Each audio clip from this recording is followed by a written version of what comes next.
Hi hello welcome back to my channel Pallavi. ఇంట్లో vegetables ఏమీ లేవనుకున్నప్పుడు ఈజీ అండ్ టేస్టీ అయిన టమాటో పెసరపప్పు ఎలా వండుకోవాలో చూసేద్దాం రండి. దానికోసం స్టవ్ మీద ప్యాన్ పెట్టుకుని 2 టేబుల్ స్పూన్ ఆయిల్ వేసుకోవాలి. ఆయిల్ హీట్ అయిన తర్వాత పోపు పెట్టుకోవాలి. పోపు బాగా ఫ్రై అయింది అనుకున్నప్పుడు మనం ఆల్రెడీ కట్ చేసి పెట్టుకున్న ఆనియన్స్ని అయితే యాడ్ చేసుకోవాలి. ఆనియన్స్ గోల్డెన్ బ్రౌన్ వచ్చే వరకు ఫ్రై అయిన తర్వాత మనం ఆల్రెడీ కట్ చేసి పెట్టుకున్న టమాటోస్ని అయితే యాడ్ చేసుకోవాలి. టమాటోస్ బాగా ఫ్రై అయ్యి ఆయిల్ పైకి తేలింది అనుకున్నప్పుడు మనం పెసరపప్పుని బాగా వాష్ చేసుకొని పెసరపప్పుని అయితే యాడ్ చేసుకోవాలి. పెసరపప్పు యాడ్ చేసుకున్న తర్వాత ఒక 2-3 మినిట్స్ వరకు బాగా ఫ్రై చేసుకోవాలి.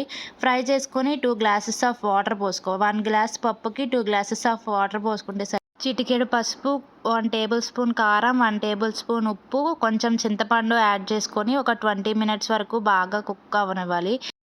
పప్పు రెడీ అయిన తర్వాత నెయ్యి, ఆవకాయ వేసుకొని తింటే అదిరిపోతుంది. ఇలాంటి మరిన్ని వీడియోస్ కోసం మన ఛానల్ అయితే సబ్స్క్రైబ్ చేసుకోండి. Thank you for watching.